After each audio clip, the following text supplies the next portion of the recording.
Good morning, students. So let's begin with theory base of accounting. First chapter we have completed, right? So I hope you don't have any doubt in that. Okay. So next what we are going to study is chapter 2, theory base of accounting. Okay. So what all we are going to study in theory base of accounting? We have studied previously what do you mean by bookkeeping, accounting and accountancy. All we have studied, and basic terms what we are using in the accounts. Okay, that all we have studied. So we'll move on to next chapter, that is theory base of accounting, means on which basis we are going to maintain our accounts. Okay. So firstly what we are going to study here, it is generally accepted accounting principles. So to maintain accounts in a uniform manner, some principles have been introduced which are generally accepted by all the businessmen, all the accounting professions, so that all the accounting systems of all the businesses, all the various accountants can be uniformed. Okay, means you can come when it is same by all the accountants, then you can uniform, means you can compare it, right? So you can maintain uniformity and consistency with the help of generally accepted accounting principles. Okay. So what is GAAP? It is a short form of generally accepted accounting principles. Okay, GAAP. So normally these are the general principles which is accepted by all the accounting professions. Okay, these are also called as principles, concepts, conventions, assumptions. Okay, or modifying principles. Okay, then these principles of accounting are generally law or a rule adopted or proposed as a guide to action, a settled ground or the basis of conduct of practice. Okay, so nothing accounting principles, it is nothing but generally we consider it as a law, or it is a rule, or it is a principle or a guide which is adopted to act for the action of or the conduct of practice of accountancy.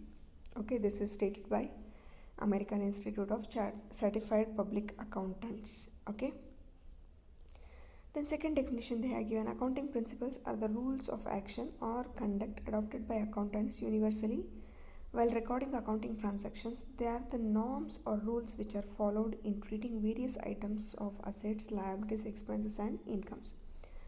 Means nothing but accounting principles are the rules which we are going to adopt while preparing our accounts, whether it is different types of accounts like assets accounts, liabilities, incomes or expenses. Okay, how to treat all the assets, expenses and all that we are going to study, means those are the principles which we are going to help us to tell us how to treat these things. Then what may be the features of these principles? First thing is man-made. Okay, these principles are not own existed. Okay, it is man-made principles.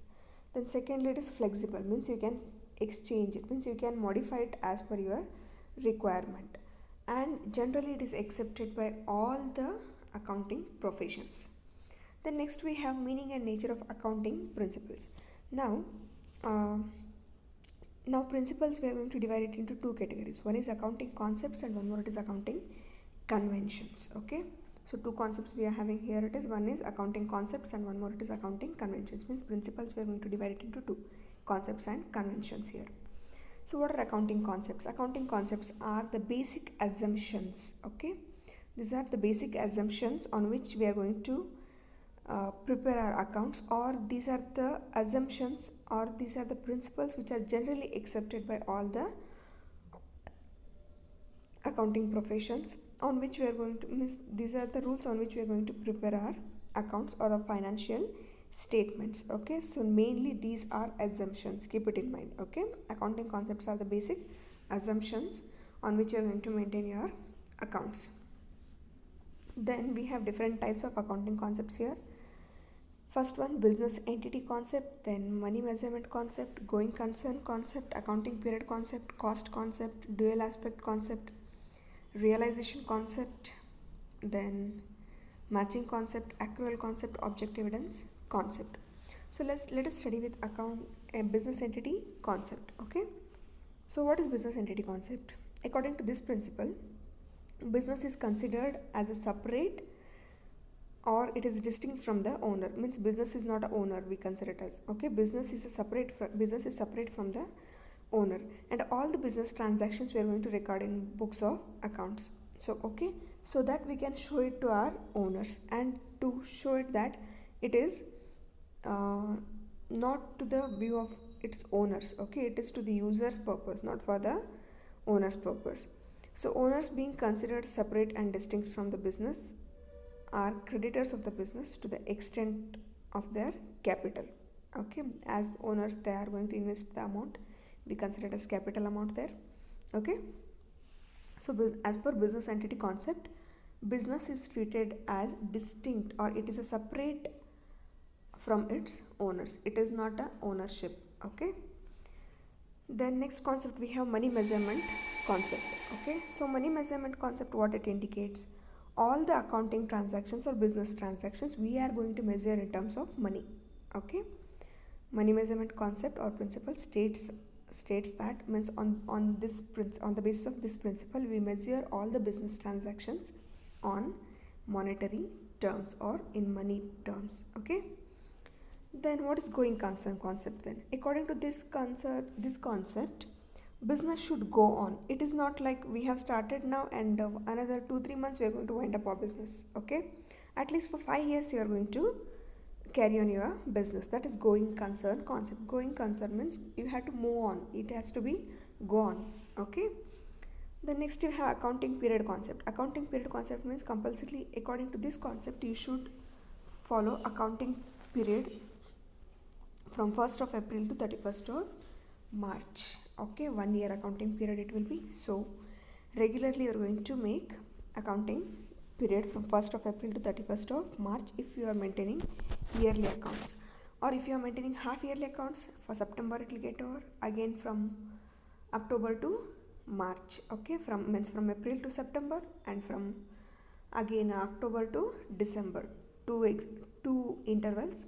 If you are maintaining quarterly reports, it will be 3 months, one interval you are going to get it, okay. Then according to this period you are going to communicate the information to your users. The next one, cost concept or historical cost concept, okay. According to this concept we are going to record all our assets with a cost price, okay. Whatever it is, cost price we are going to record in our asset, okay, in our balance sheet. All assets value we are going to record at cost, and whatever the market value changes, according to that what we will do, appreciation or depreciation, means whether we are going to increase the value of our asset or we are going to decrease the value of our asset. That is cost concept or historical cost concept. Means mainly our asset will be recorded in the cost price which was at the time of its purchase, okay. Then next you have dual aspect concept. Dual aspect means for everything there will be a two aspects, okay. Now for example, if there is a expense, always there will be income. If there is asset, there will be a liabilities. If there is a debit, for that there will be equivalent credit. Always it will be having, account will be having two aspects here. On this basis, on this concept only we have divided into two here, okay, two concepts or two aspects. The next you have revenue recognition or realization concept, okay. According to this concept, revenue is considered has been realized, means whatever the realized value we are having or revenue or income for us for our business, that we are going to consider here, okay. Means revenue for the business, either it is by selling our goods or through any type of conduct of businesses. Then matching concept, okay. This principle states us that we should match debit to credit always in the accounts, okay. Means you are going to balance all the accounts, always accounts should show that it should match to which both the aspects, debit and credit, expenses and income, and assets and liabilities, okay. That is matching concept you have. The next one, accrual concept, okay. According to this assumption, some transactions will takes place some transactions will takes place like income we have earned but we are not going to receive it, or expenses which we had to pay we have not yet paid, as some like that. Okay, that will be considered as accrual concept. And this importance, particularly it gives importance to recognition of assets, liabilities, incomes, expenses, and transactions which are related to the assets and liabilities. Okay, then next we have verifiable objective concept. Okay, so what it will show, evidence or evidence object concept means whatever the business we are having, that we are going to make a evidence for our businesses. Okay, whatever the receipts we are giving, vouchers we are giving, and especially accounting records what we are maintaining, it is the evidence for our conduct of businesses. Okay, next we'll continue with the accounting conventions. Okay.